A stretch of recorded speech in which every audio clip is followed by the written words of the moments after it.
사람들은 저마다 자기의 인생의 계획을 세우고 그 인생의 소망이 이루어지기를 갈망하면서 자기의 삶의 길을 걸어갑니다. 그리고 사람들은 자신이 걸어가는 그 인생의 길이 평탄하기를 소망을 합니다. 오늘 하나님 앞에 예배한 우리 성도 여러분, 여러분이 목표로 세우시고 여러분이 계획하시고 여러분이 소망하시는 그 인생의 길이 평탄해지기를 주의 이름으로 축원을 드립니다. 하지만 평탄의 길을 온전하게 가는 사람은 없는 것 같습니다. 다윗 왕과 같은 이스라엘의 왕도 내가 사망의 음침한 골짜기를 지날지라도 라고 고백을 합니다. 골짜기로 내려가는 인생 있다는 것입니다. 또한 음침한 골짜기로 내려가는 인생, 사망의 그림자가 드리워지는 사망의 음침한 골짜기로 내려가는 그런 길이 다윗 왕에게도 있었습니다. 성도 여러분, 우리가 사는 삶의 길에는 장애물들이 있습니다. 우리가 계획하고 우리가 뜻하고 우리가 소망을 하지만 그것대로 잘 되지 않습니다. 그런데 중요한 것은 우리 앞에 그런 장애물과 어려움이 있을 때에 우리는 어떻게 하면 다시 일어날 수 있는가라고 하는 겁니다. 내 앞에 어려움이 있고 내 앞에 장애물이 있는 것이 문제가 아니라 내가 그 자리에 넘어져서 일어나지 못하는 것이 문제입니다. 오늘 하나님 앞에 예배하는 우리 성도 여러분, 우리 앞에 언젠가 우리를 가로막는 그런 대적들과 장애물들과 어려움이 있다고 하더라도 우리 장안교회 성도들은 하나님이 주시는 능력으로 극복하고 일어날 수 있기를 주의 이름으로 축원을 드립니다. 다윗 왕은 믿음의 왕입니다. 하나님의 말씀을 묵상하는 말씀의 사람이었습니다. 그리고 하나님을 찬송하는 찬송의 사람이었습니다. 그와 같은 그에게도 어려움이 있었습니다. 그의 인생의 길이 평탄하지 않았습니다. 오늘 2절 말씀에 보면 이렇게 이야기를 합니다. 나를 기가 막힐 웅덩이와 수렁에서 끌어올리시고 내 발을 반석 위에 두옵소서. 다윗은 자신이 웅덩이에 빠진 것 같은 때가 있었다고 고백을 합니다. 길을 갑니다. 목표를 정해놓고 그 목표를 향해서 정상을 향해서 그 소망을 이루기 위해서 믿음과 찬송과 말씀으로 무장해서 나갑니다. 그런데 그 다윗의 길에 누가 만들어 놓았는지 모르지만 웅덩이가 있었다. 그리고 다윗은 그 웅덩이에 빠지고 말았습니다. 다윗은 자신의 삶에 수렁이 있었다라고 하는 것을 말합니다. 수렁에 자신이 빠진 것을 고백할 수밖에 없었습니다. 인생의 목표를 정하고 소망을 정하고 그리고 열심히 믿음과 찬송과 그리고 말씀으로 무장하여 그의 인생의 길을 달려가는데 그의 앞에 누가 만들어 놓았는지 모르지만 큰 수렁에 빠져버리고 말았습니다.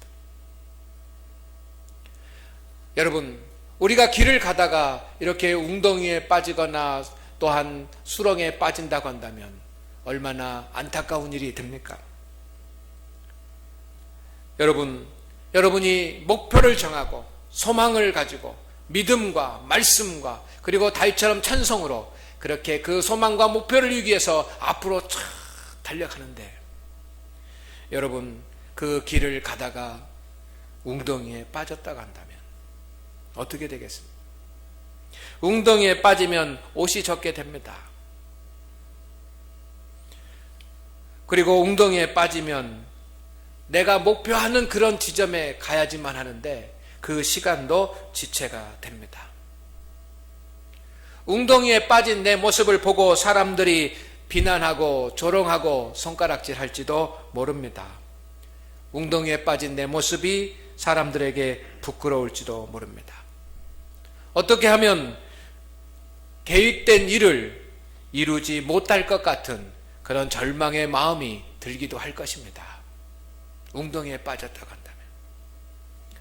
그런데 이것이 작은 웅덩이가 아니라 큰 웅덩이라고 한다면 여러분 생명의 위협도 느끼게 될 겁니다. 내가 이대로 나의 삶이 끝나버리는 것이 아닌가? 내 인생을 펼치지 못하고 이제 내 인생이 정말 작아지고 마는 것은 아닌가? 그렇게 낙심하기도 할 것입니다. 여러분이 인생의 길을 가다가 수렁에 빠진다고 한다면 어떻게 되겠습니까? 수렁은 무엇입니까? 그것은 웅덩이보다 더 어려운 것입니다. 수렁은 늪입니다. 움직이면 움직일수록 더 깊이 빠져드는 것이 바로 수렁입니다. 자신의 힘으로 나올 수 없습니다. 자신의 힘으로 어찌할 수 없는 그런 어려운 상황을 다윗 왕은 수렁이라고 고백을 했습니다. 이런 수렁에 빠지게 되면 지치게 됩니다. 낭망하게 됩니다. 그런데 성도 여러분, 사람은 누구나 웅덩이와 수렁을 만날 수 있습니다. 다윗 왕처럼 그렇게 우리가 목표하고 우리가 계획을 세우고 우리가 소망하는 그런 삶의 길을 걸어가다가 웅덩이와 수렁을 만날 수 있습니다. 어떤 사람은 어려서 만날 수도 있고 청년의 때에 만날 수도 있고 또 어떤 사람은 장년의 때에 만날 수도 있고 어떤 사람은 노년의 때에 그의 삶을 어렵게 만드는 웅덩이와 수렁을 만나게 될 수 있습니다. 다윗 왕은 그가 젊은 소년이었을 때부터 하나님의 부르심을 받은 그런 인생의 노년의 때에 이르기까지 그가 목표한 그런 믿음의 길을 가는데 소년의 때에서부터 노년의 때까지 그에게 인생의 웅덩이와 인생의 수렁들이 잔뜩 기다리고 있었습니다. 사울 왕이 죽이려고 공격을 해옵니다. 자신을 아끼고 사랑했던 그리고 본인이 사랑하고 정을 나누었던 그런 지인들이 배반을 합니다. 그래서 도피 생활을 해야만 했습니다. 밧세바하고 간음을 한 그런 일도 있습니다. 노년에는 아들이 반란을 일으켜서 도망자의 신세가 되고 말았습니다. 그 앞에 수많은 수렁과 웅덩이가 존재했습니다. 여러분 앞에 있는 웅덩이와 수렁은 무엇입니까? 결론부터 말씀드리면 성도 여러분, 웅덩이와 수렁이 하나님의 사람의 길을 막지 못한다라고 하는 것이 오늘 말씀의 핵심인 줄로 믿습니다. 따라하겠습니다. 웅덩이와 수렁이 하나님의 사람의 길을 절대 막지 못한다. 할렐루야. 하나님께서 함께 하시기 때문입니다. 저는 오늘 말씀을 묵상을 하면서 오늘 말씀 1절에서 3절 말씀 가운데 제 마음 가운데 가장 강력하게 온 그런 말씀은 뭐냐면 끌어올리시고 라고 하는 말입니다. 끌어올리시고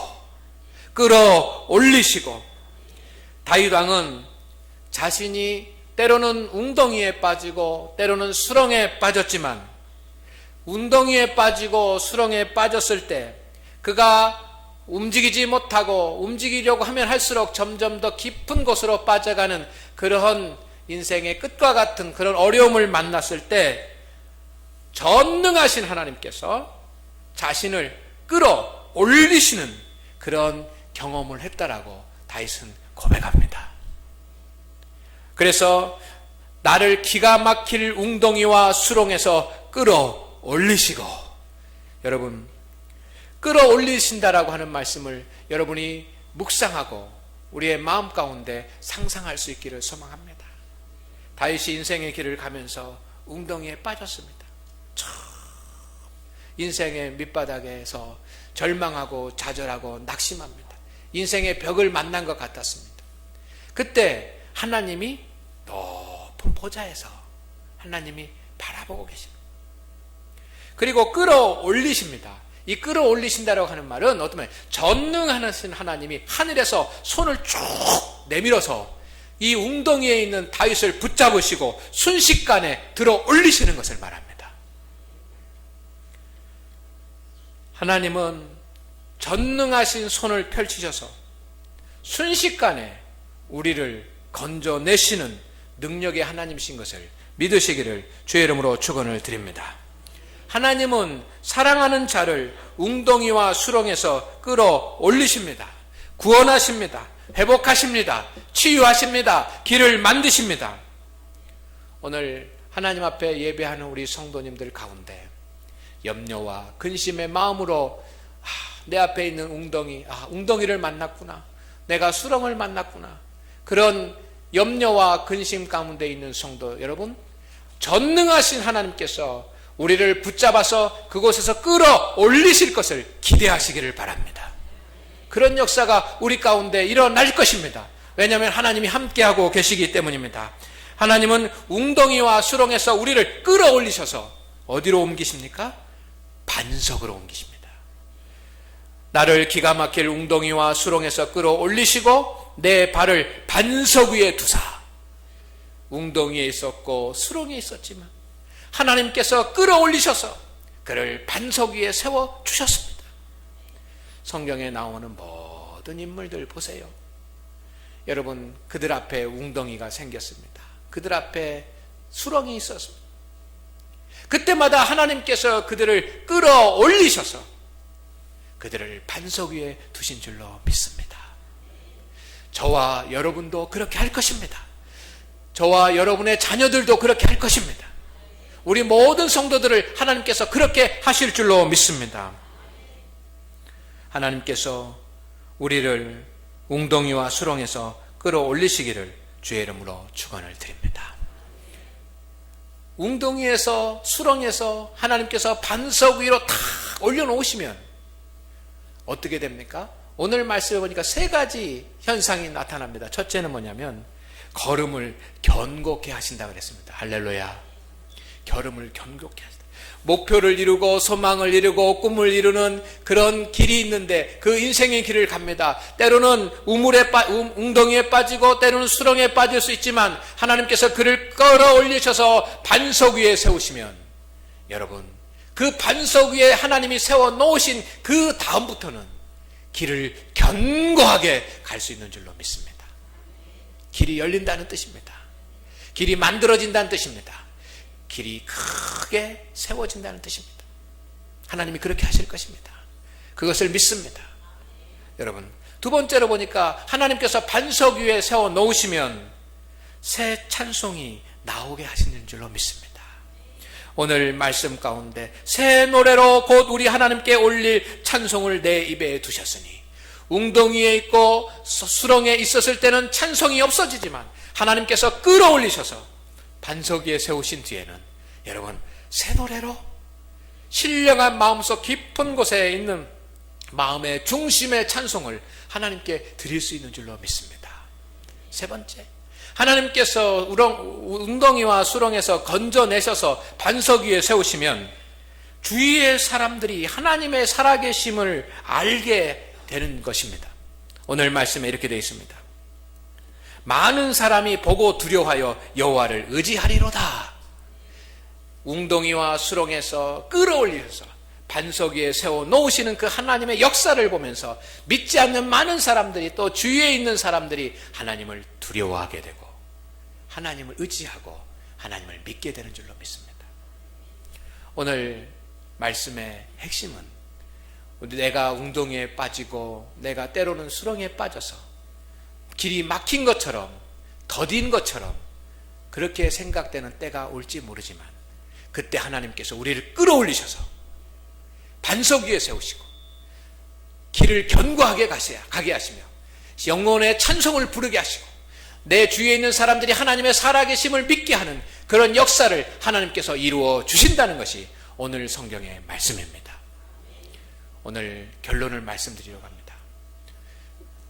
하나님께서 끌어올리시는 그 때가 언제이냐라고 하는 겁니다. 웅덩이에 빠져 있고 수렁에 빠져 있을 때, 내가 웅덩이에 있거나 내가 수렁에 있을 때 우리를 하나님께서 끌어올리시는 때가 언제냐라고 하는 겁니다. 그것이 오늘 설교의 결론입니다. 1절 말씀해 보니까 내가 여호와를 기다리고 기다렸더니 귀를 기울이사 나의 부르짖음을 들으셨도다. 나의 부르짖음을 들으셨도다. 다윗은 웅덩이에 빠졌습니다. 그런데 그 웅덩이에 빠졌을 때 하나님께 부르짖었다는 것입니다. 다윗은 수렁에 빠졌습니다. 그 수렁에 빠졌을 때 하나님께 부르짖었습니다. 사망의 음침한 골짜기를 지날 때도 있었습니다. 그러나 그때 하나님께 부르짖었습니다. 자기 앞에 있는 환경을 보고 내 옷이 젖었구나, 물에 빠졌구나, 내 길이 없구나, 시간이 이제 늦었구나 라고 하는 것을 생각하는 것이 아니라, 내가 이제 절망할 수밖에 없구나 라고 낙심하는 것이 아니라, 그 웅덩이와 수렁에서 하나님 앞에 부르짖어 기도할 수 있는 능력이 다윗에게 있었습니다. 그리고 여러분, 다윗 왕이 하나님 앞에 그 웅덩이에서 부르짖어 기도하실 때 하나님께서 끌어올리신 줄로 믿습니다. 그 수렁에서 하나님 앞에 부르짖어 기도할 때 끌어올리신 줄로 믿습니다. 그리고 반석 위에다가 두셨습니다. 성도 여러분, 웅덩이에 빠지고 수렁에 갇힌 것 같은 때가 왔을 때 하나님 앞에 나와서 기도하십시오. 교회에 와서 기도하십시오. 성전에서 하나님 앞에 기도하십시오. 부르짖어 하나님 앞에 기도할 때, 성도가 하나님의 사랑하는 자가 하나님 앞에 엎드려서 부르짖어 기도할 때 하나님께서 저와 여러분을 끌어올리실 줄로 믿습니다. 그리고 새 노래로 찬송하게 하실 것입니다. 그러는 종이 우리 가운데 있기를 주의 이름으로 축원을 드립니다.